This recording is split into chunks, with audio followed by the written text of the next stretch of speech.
Seja o Senhor. Deus é bom, gente. Graça e paz. Boa noite a todos. Sejam bem-vindos. Como é bom estar com os irmãos amados. Quero pedir para os irmãos irem a Tessalonicenses. É a carta que nós estamos expondo.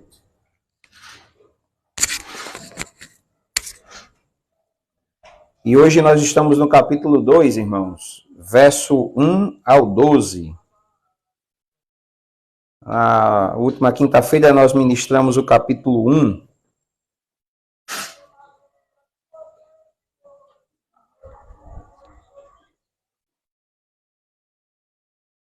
Versículo 1, 1 Tessalonicenses, capítulo 2. Peço aí a cooperação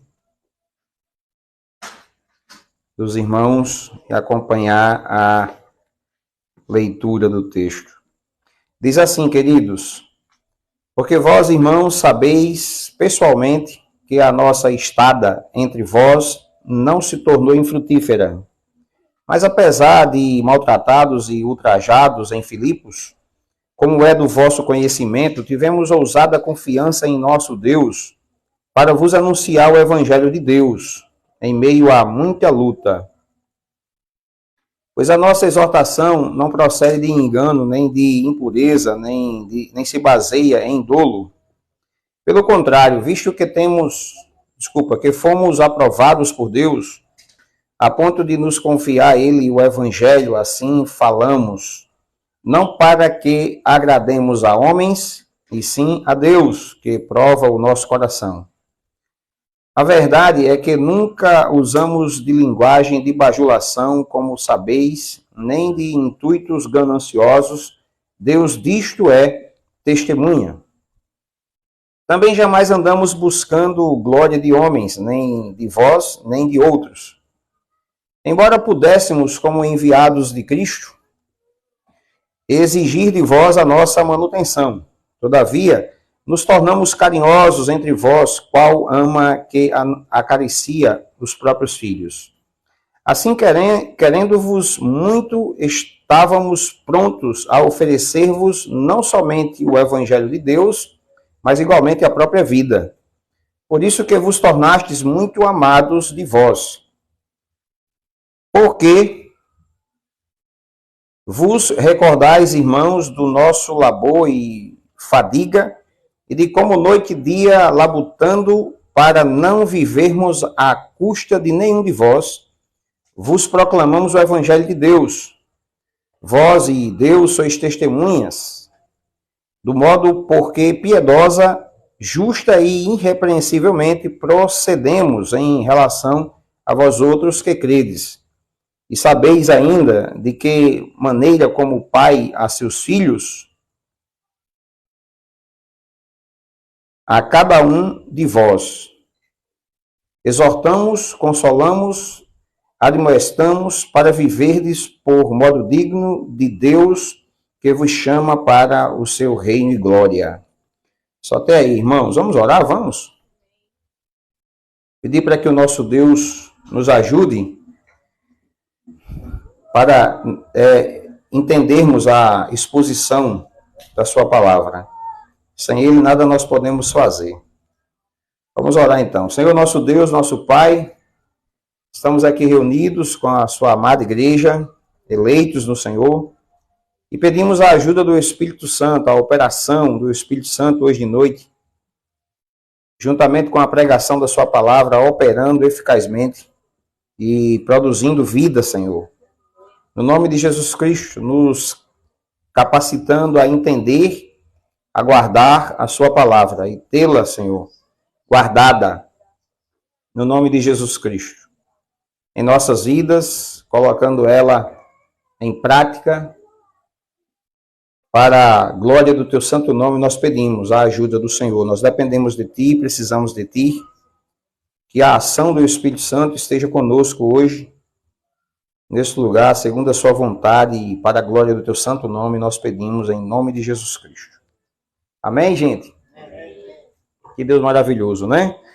Quero fazer aí uma rápida introdução, gente, da Carta de Paulo aos Tessalonicenses. Paulo é o fundador dessa carta, ou desculpa, dessa igreja, né? Paulo, em suas viagens missionárias, está registrado a partir de Atos, no livro de Atos, a partir do capítulo 16, que Paulo vai para a Macedônia, né? Um varão aparece a ele e diz, o varão da Macedônia diz a ele, passa a Macedônia. E Paulo sai em viagem missionária e vai à cidade de Filipos. E em Filipos, ele abre uma igreja, né? Começa uma igreja. E de Filipos, quando ele começou aquela igreja com a Lídia, né? Versículo 14 do capítulo 16 de Atos, diz que o Senhor abriu o coração de Lídia para crer na palavra que Paulo pregava. E começou a igreja de Filipos na região da Macedônia. Em seguida, ele expulsou o demônio de uma jovem que adivinhava, né? E por isso, lá em Filipos ainda, gente, ele levou uma cadeia e surra dos judeus que perseguiram Paulo, porque Paulo estava pregando, né, um evangelho que, segundo eles, não era a verdade. Eles tinham o seu Senhor, não o nosso Deus. E aí Paulo levou uma cadeia, uma surra, é perseguido, tremendamente perseguido lá em Filipos. E de Filipos, Paulo viaja e vai parar em Tessalônica. Capítulo 17 de Atos, você vê que Paulo chega na cidade de Tessalônica, que é a cidade dos Tessalonicenses, que é essa carta que foi escrita. Paulo, quando chegou em Tessalônica, ele pregou por 3 sábados e começou uma igreja em Tessalônica. Já vinha sendo perseguido desde Filipos, né? Em Tessalônica, gente, depois que ele prega e muita gente, tanto judeu como grego, gentil, né, judeu e gentil, creram no evangelho. Rapidamente, essa igreja nasceu na cidade de Tessalônica, pela pregação do apóstolo Paulo, o Silas, juntamente com Paulo, essa igreja nasceu. Rapidamente, coisa de 1 mês e meio aproximadamente, Paulo continua sendo perseguido, e por ser perseguido porque uma parte dos judeus continuaram perseguindo Paulo, entraram na casa de Jason, e não encontrando Paulo, que os irmãos deram um jeito de enviar Paulo para Bereia. Paulo segue para Bereia, e arrastam Jason, que hospedou Paulo, lá em Tessalônica. Jason vai preso, mas paga fiança e é liberado. Paulo segue viagem. Nas suas viagens missionárias, vai para Bereia, né? E com o tempo, irmãos, depois que essa igreja nasceu, com mulheres de alta posição que creram, e judeus e gregos, rapidamente ela nasceu, essa igreja de Tessalônica. Paulo enviou até essa cidade Timóteo. Você vai ver isso na próxima mensagem, desculpa, daqui a 2 mensagens seguintes. Você vai ver Paulo enviando Timóteo a Tessalônica. Para quê? Para saber como estavam os irmãos de Tessalônica. Paulo tinha saudade e queria saber por que Paulo tinha essa necessidade de saber notícia. Porque a passagem de Paulo foi muito rápida por Tessalônica. Entende?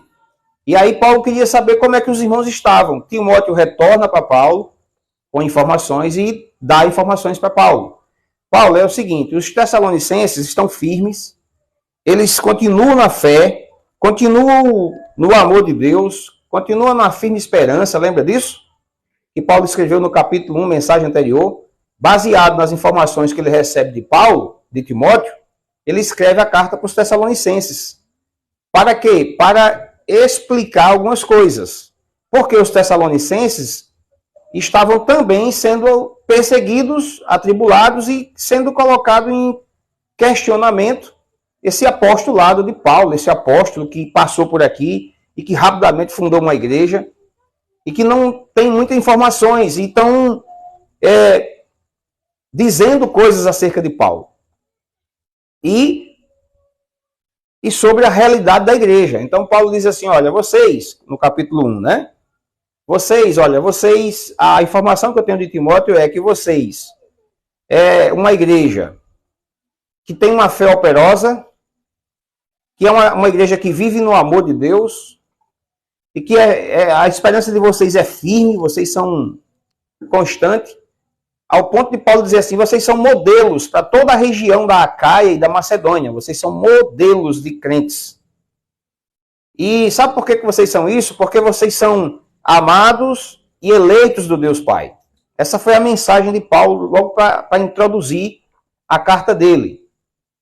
Disse assim, eu lembro muito bem que vocês abandonaram os ídolos para servir o Deus vivo e verdadeiro. Isso foi a mensagem de Paulo no capítulo 1. É isso que aconteceu. Para que vocês saibam, então Paulo vai fazer, gente, nessa carta, além de orientações, de dúvidas e de reparar a fé, é assim que Paulo chama, olha, eu vou escrever e quero ver vocês para reparar a fé de vocês. Claro, menos de 2 meses na cidade, tinha muita doutrina, tinha muito ensino ainda para passar. Não é? A igreja era a igreja modelo, mas também tinha as necessidades de aprender e continuar crescendo em fé. Paulo queria vê-los, retornar. Bom,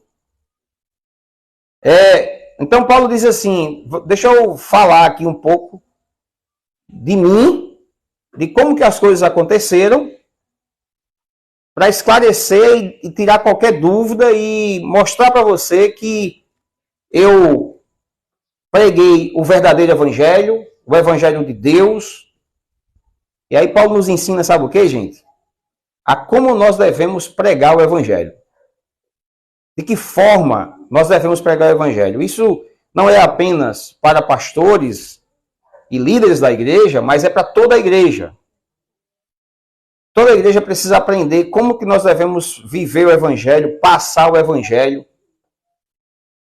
Não esqueça que a igreja de Tessalônica, não só Paulo, mas toda a igreja sofria. O próprio Jason já foi arrastado dentro da sua casa. Não só Paulo era perseguido, era todo aquele que cria naquilo que Paulo pregava. Eles passavam dificuldade e tribulação. Aí Paulo diz assim, olha, o que Paulo vai falar aqui no capítulo 2? Para a gente ir para o capítulo 2. Ele vai dizer assim, quando eu estive no meio de vocês, mesmo no meio de muita tribulação, de muito problema, eu preguei o evangelho e dei fruto no meio de vocês. Com toda a dificuldade que eu passei, vocês sabem que eu passei, inclusive Paulo cita Filipos, a surra, o ser expulso da cidade. Paulo diz, você sabe que eu sofri. E mesmo sofrendo, eu continuei firme pela graça de Deus. Deus me confiou o evangelho e eu preguei o evangelho lá em Filipos e preguei em Tessalônica. E preguei da forma correta. O que você vai aprender hoje é como se pregar o evangelho. Quais são os meios, o procedimento, o comportamento que se tem que ter para que se pregue o evangelho. Então a gente vai descobrir, irmãos, um pouco. Nós aprendemos um pouco de como é uma boa igreja.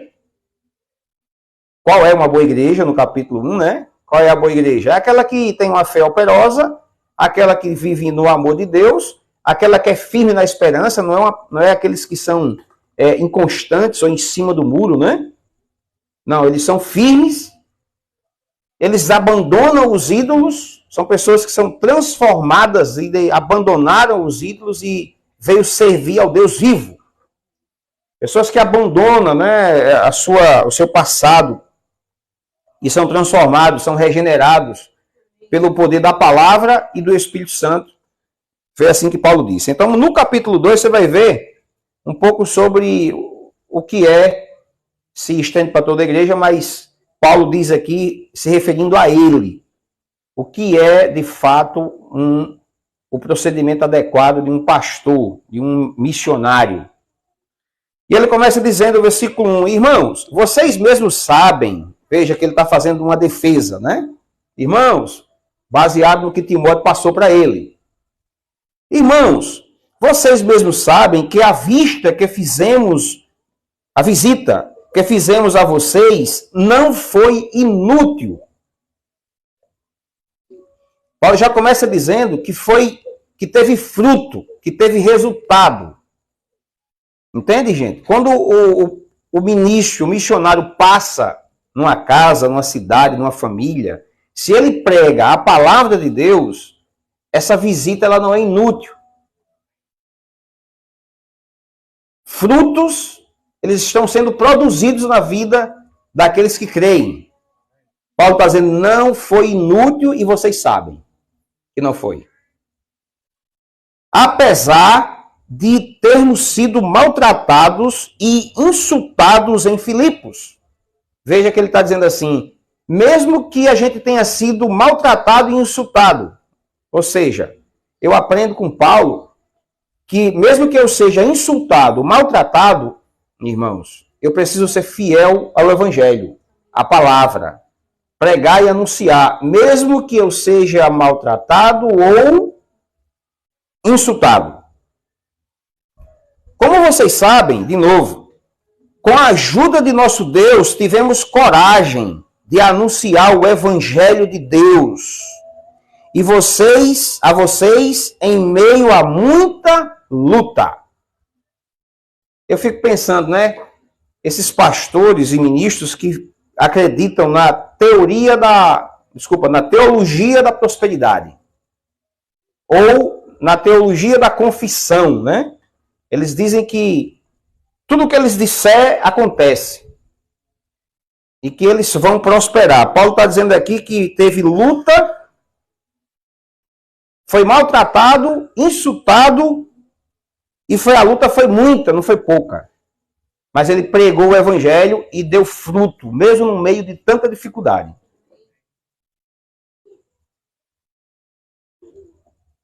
Ele não precisava, irmãos, que as coisas estivessem perfeitas para pregar o evangelho. Pois nossa exortação não tem origem no erro. Gente, no versículo 3 ele vai falar 3 palavras para dizer para a gente que a pregação, a exortação que ele trouxe na Macedônia não tinha origem no erro, na impureza nem no dolo. São 3 palavras que o pregador do evangelho, que o cristão não pode usar para pregar.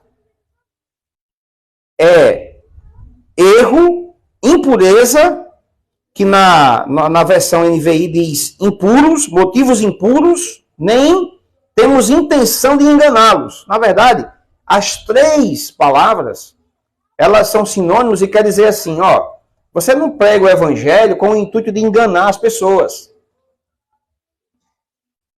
Eu não preguei, Paulo está dizendo assim, eu não preguei o evangelho com a intenção de enganar vocês.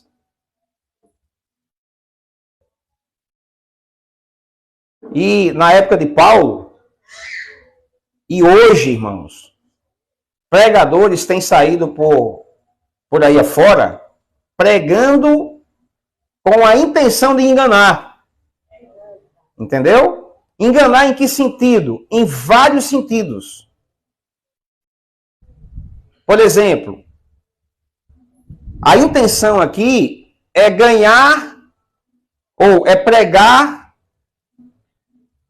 por ganância. É uma razão. Motivos impuros, dolos, erro. Pregar por ganância é uma delas. Há quem diga que motivos impuros, por exemplo, também seria para encantar mulheres e ter relações com elas. E todo tipo de engano que você possa pensar. Porque os pregadores, irmãos, eles ocupavam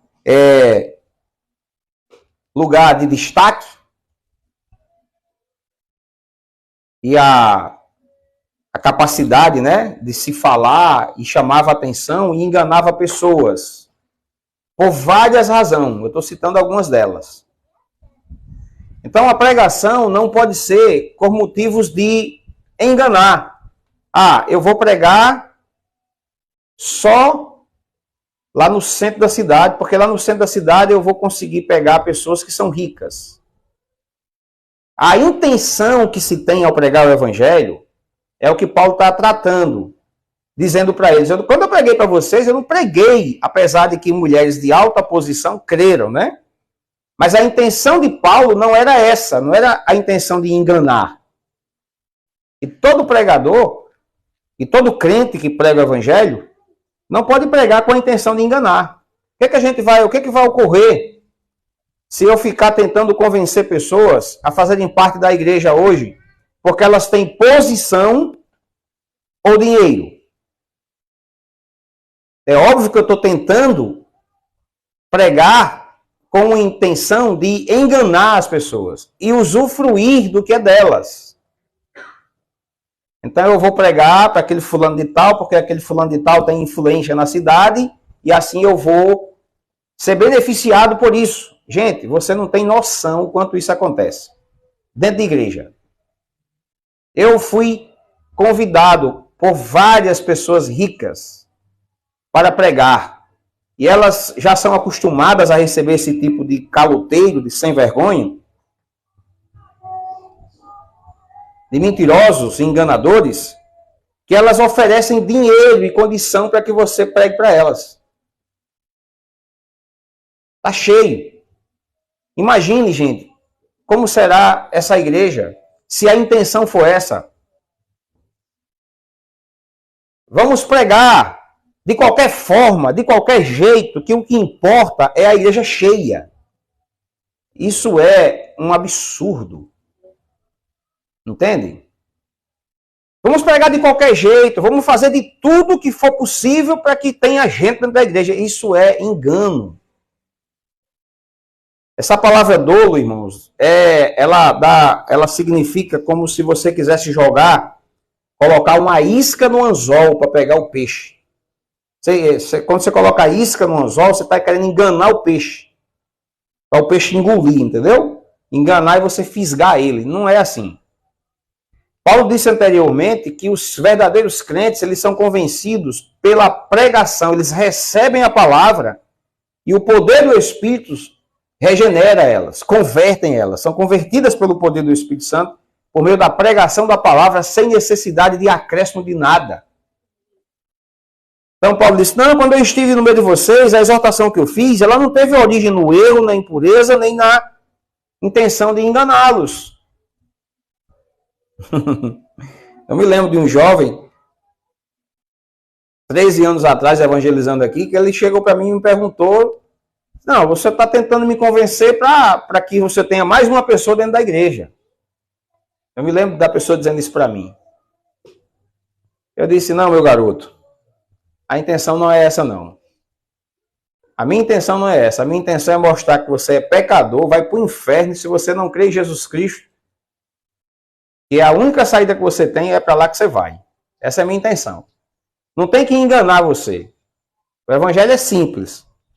Jesus Cristo morreu para perdoar os nossos pecados, ressuscitou ao terceiro dia. Se você crê nisso, você é salvo. Olha como é que Paulo começa o versículo 4. Na NVI diz assim, ao contrário. Olha que coisa linda, gente. Como é que a gente deve pregar o evangelho?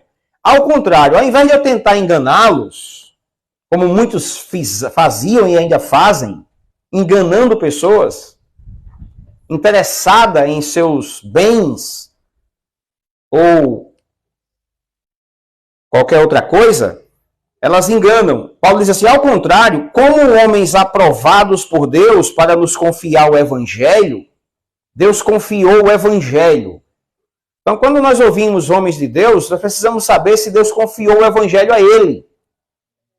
Sabia disso? Olha aqui para mim, gente.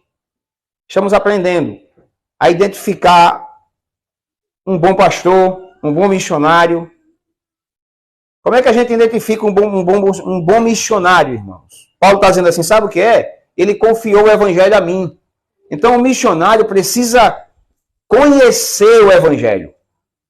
Precisa ter o evangelho na sua boca e no seu coração. O evangelho é o que foi confiado a Paulo. Não falamos para agradar pessoas. Olha que coisa linda. Pregador, gente, que não é expositivo, geralmente, ele não é expositivo, então o que ele vai usar para tentar agradar as pessoas? Tudo que você possa pensar como uma piada,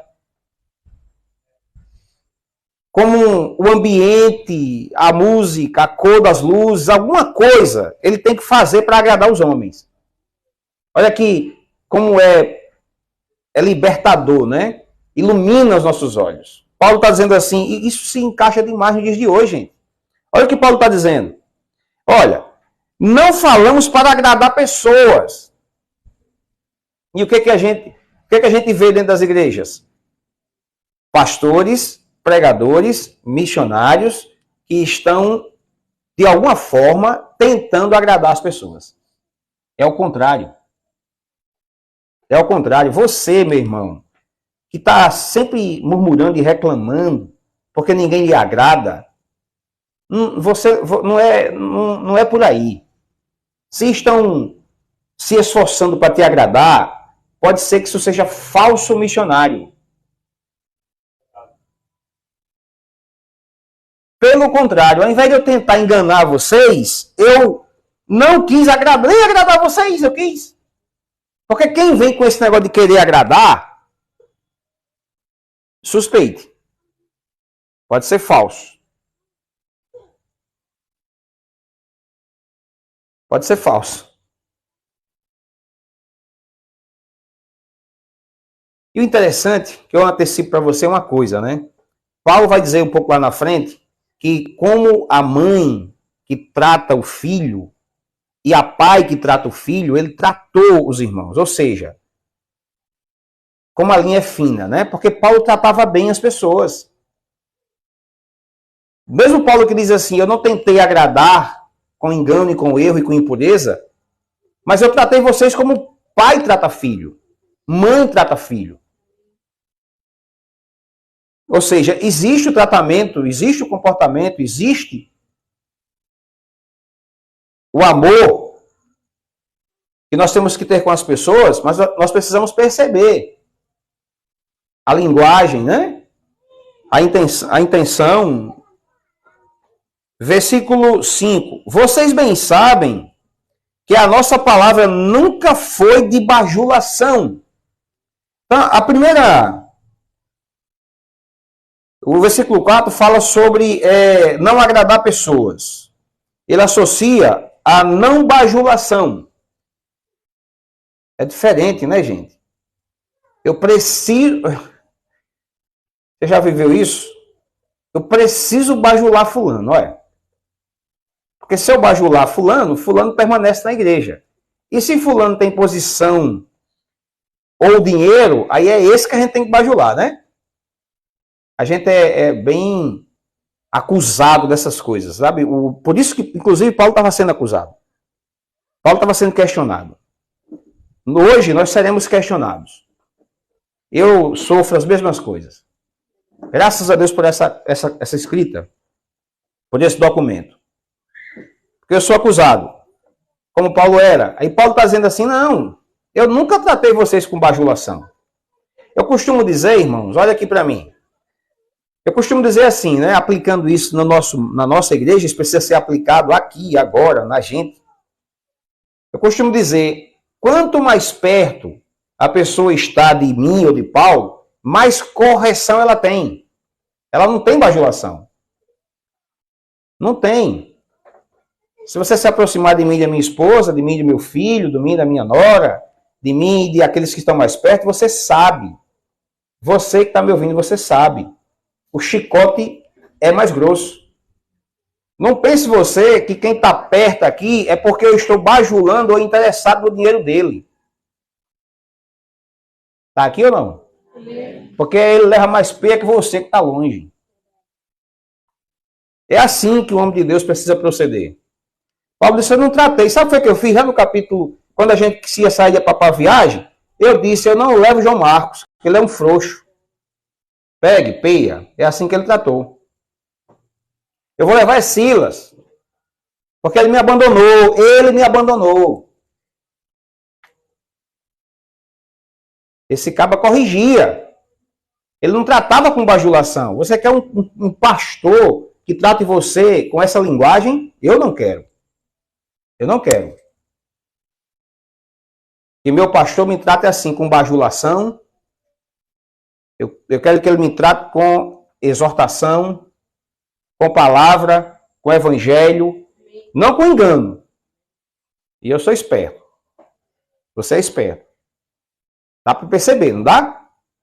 Dá para notar, não dá, gente? Paulo está ensinando a você a notar, a perceber a linguagem correta de uma igreja que é modelo. Ele chamou essa igreja de modelo, gente. Olha, nunca foi de bajulação, nem de pretexto para ganância. Percebe que o erro está ligado à ganância? Ó, o que é que eles queriam com a linguagem de bajulação? Eles queriam o dinheiro, o dízimo. Eles queriam o dinheiro do povo. Eles querem o dinheiro. Por isso eles vêm com essa linguagem, com esse comportamento de engano. O que eles querem é isso que eles querem. Você está aqui ou não? Ganância. E Paulo diz assim, sabe o que Paulo diz? Que é muito importante para que a gente se apegue a isso. Ó, Deus é minha testemunha. Isso gera segurança, né, gente? Paulo tinha segurança em saber que Deus era testemunha dele. Paulo está fazendo uma defesa do que ouviu de Timóteo. Rapaz, Paulo passou aqui só 2 meses, não deu nem 2 meses, pregou, a gente creu, mas ele vazou. Na hora da perseguição, foi embora, ninguém sabe onde ele está. Quando Timóteo foi saber a historinha, né? Aí Paulo diz, não, rapaz, preste atenção, lembre que aí vocês receberam a palavra, que vocês se converteram dos ídolos quando eu preguei, lembra? Lembra que eu levei peia lá em Filipos? Mesmo assim eu continuei pregando. Lembra da excitação?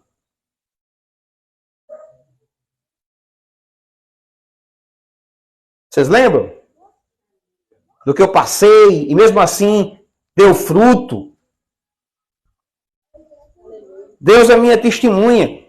E aí ele vem, continua trazendo informações importantes dentro desse texto e contexto. Nem buscamos reconhecimento humano, quer de vocês, quer de outros. Eu não sei, irmão, se você já passou por isso, mas é mais ou menos assim, ó. Paulo pregava, Paulo vivia o evangelho, e Paulo está dizendo assim, eu nunca pedi para que vocês me elogiassem. Eu não procurava elogios, like, curtida, seguidores. Paulo não procurava isso. Olha aqui para mim. Paulo não procurava, irmãos, glória de homens. Paulo não tinha essa intenção que muitos hoje têm. Eles fazem 1001 coisa para ser notado. Você está aqui ou não? Só os pregadores, eles fazem 1001 coisa para serem notados. Eles querem a glória, eles querem, olha, como esse pregador é eloquente. Como ele tem uma boa exegese e uma boa homilética. Ele sabe interpretar e sabe pregar. E aí começa, né? A vanglória, aí começa a dizer, olha, fulano de tal, prefiro fulano, prefiro ciclano. Paulo disse, rapaz, olha, eu não quero nem saber dessas conversas. Quero nem saber o que você pensa acerca do meu saber fazer. Eu não procuro reconhecimento de homens, embora, como apóstolos de Cristo, pudéssemos ter sido um peso Paulo diz assim, eu não era apóstolo, Jesus não disse que quando eu entrasse na sua casa, você desse comida para mim e água para mim, e me recebesse e me desse hospedagem. Jesus não garantiu, não enviou os discípulos e disse que não se preocupasse com dinheiro, com alforje, né? Com essas coisas, que onde ele entrasse teria suprimento. Mesmo assim, fomos bondosos quando estávamos entre vocês, como uma mãe que cuida dos próprios filhos. Então, como eu disse a vocês, né, gente? Vem um comportamento amoroso, bondoso, como se fosse uma mãe que cuida dos próprios filhos. O problema é que a gente tem uma imagem errada do que é uma mãe cuidando de filho, né? Não tem? Como nós temos visto hoje, irmãos, no nosso mundo em que vivemos. O filho faz o que quer. Entende? Aí a gente quer pastores que permitam que tudo seja feito. Aí a gente entende errado o que Paulo está dizendo, né? Qual é a ideia de Deus acerca da criação de filhos? É dar tudo o que ele quer? É deixar ele ficar 24 horas nesse telefone, tendo acesso a tudo que ele quer?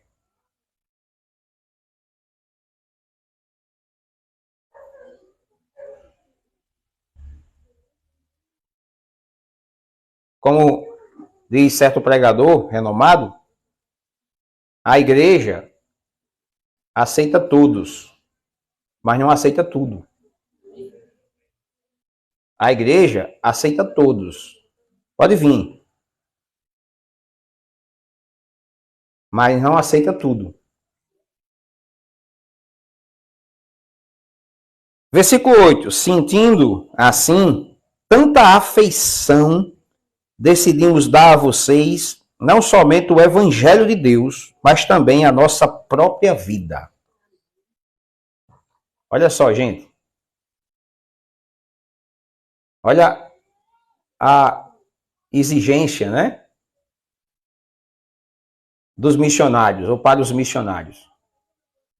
Não é só o Evangelho que tem que ser dado, Paulo disse. Não foi só o Evangelho, foi a própria vida.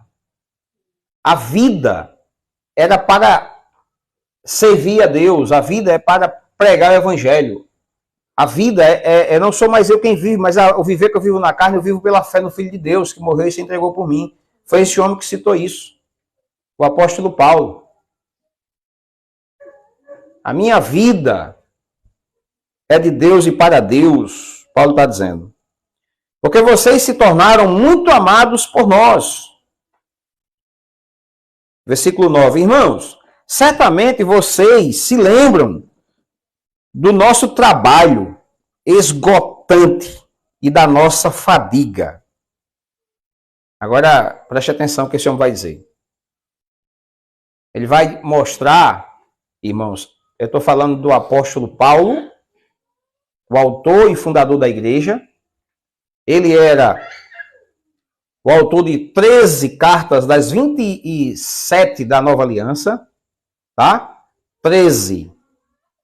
O apóstolo que iniciou a maioria dessas igrejas, ele está dizendo, sabe o quê? Eu trabalhei muito, dia e noite. Sabe o que ele fazia? Tendas. Ele era construtor.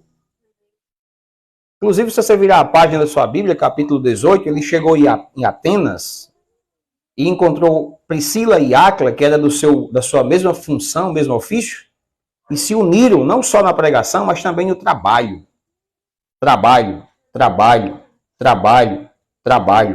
De dia e de noite. Sabe por que Paulo trabalhou? Para não ser acusado de que estava usufruindo o seu dinheiro. Eita! Que bom, né? Se deparar com esse documento.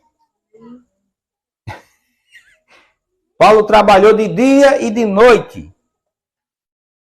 Irmão, certamente vocês se lembram.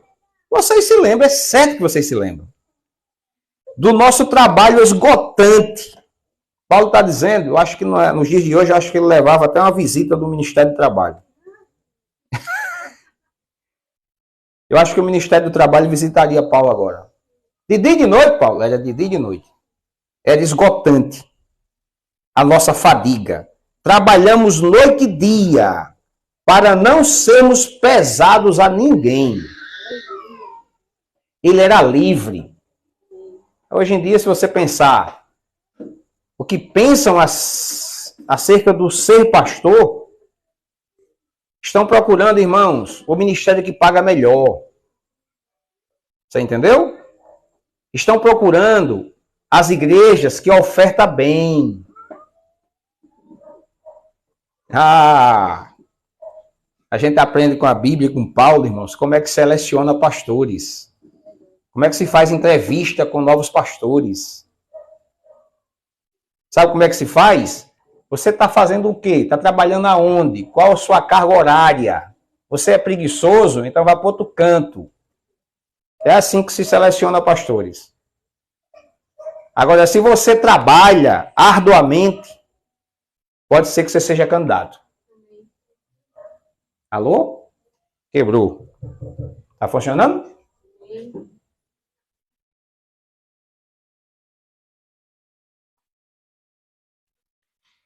Não sermos pesados a ninguém. Enquanto pregamos o evangelho de Deus a vocês. Ou seja, irmãos, Paulo estava pregando e fazendo tenda, pregando e fazendo tenda e pregando. Tanto vocês como Deus são testemunhas de como nos portamos de maneira santa, justa e irrepreensível entre vocês, os que creem.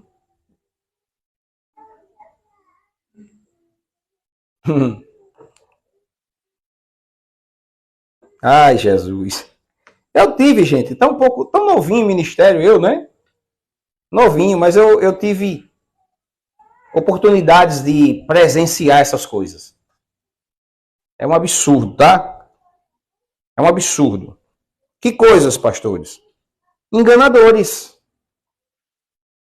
Entende? Enganadores. Eles não aguentam, irmãos. Se você apertar, você vê o que eles querem.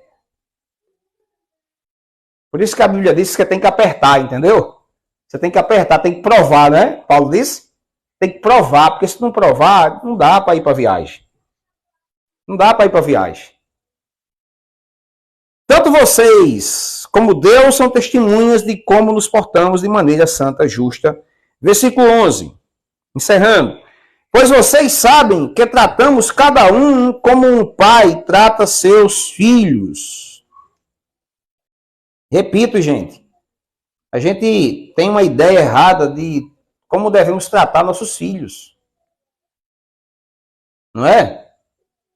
Graças a Deus que Deus está nos corrigindo. Ah, mas o pastor Cleciano é muito sério. Sério, irmãos, precisa ser. Precisa ser. Quem ama, cuida, né?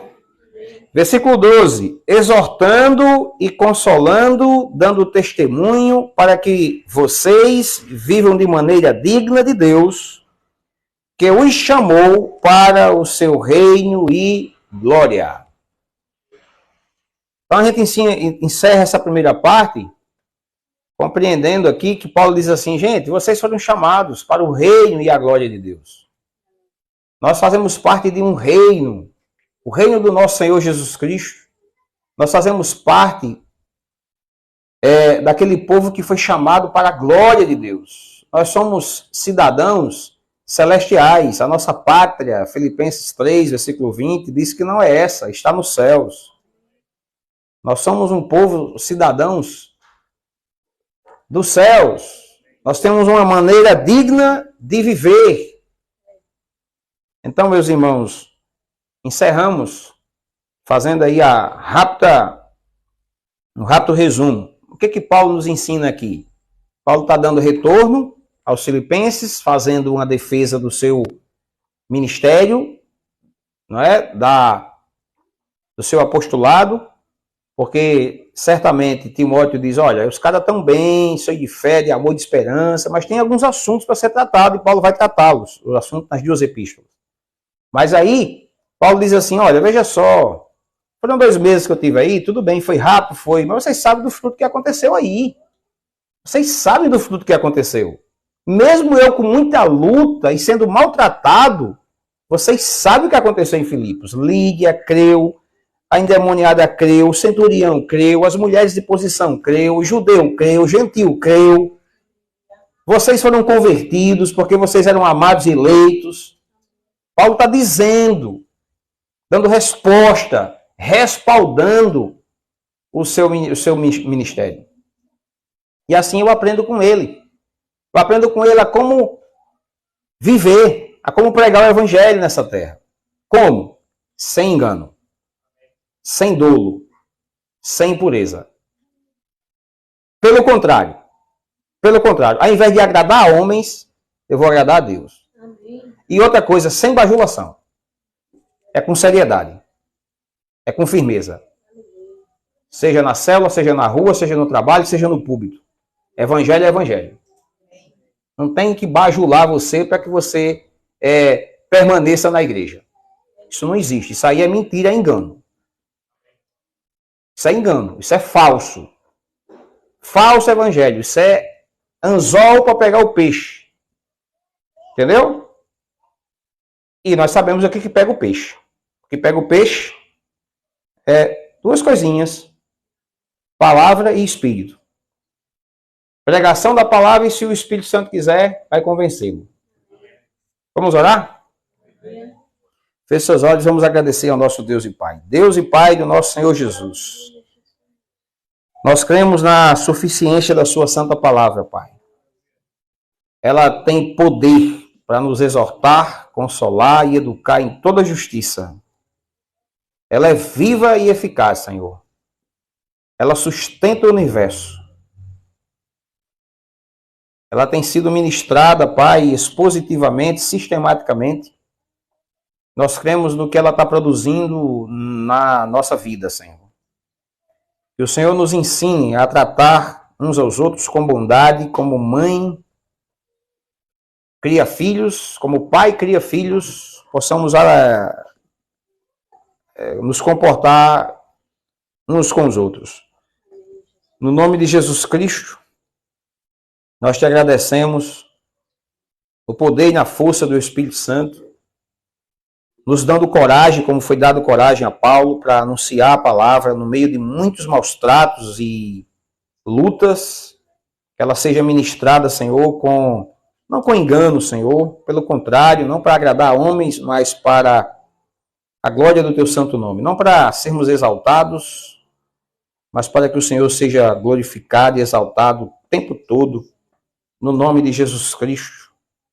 Nós oramos e agradecemos e aguardamos os frutos dessa palavra sendo ministrada e trazendo crescimento espiritual, maturidade, reflexão, em nome de Jesus Cristo, para um verdadeiro crescimento que vem do Senhor, produzido por sua santa palavra, em nome de Jesus Cristo. Amém, queridos? Amém. Deus é bom. Um forte abraço aos irmãos que nos acompanham pela internet. Você está participando do culto da Igreja Vida Cristã, Cidade do Açu. Sou o pastor Cleciano e é com muita alegria que a gente tem divulgado e pede para que você divulgue essa palavra em nome de Jesus. Um forte abraço, boa semana a todos.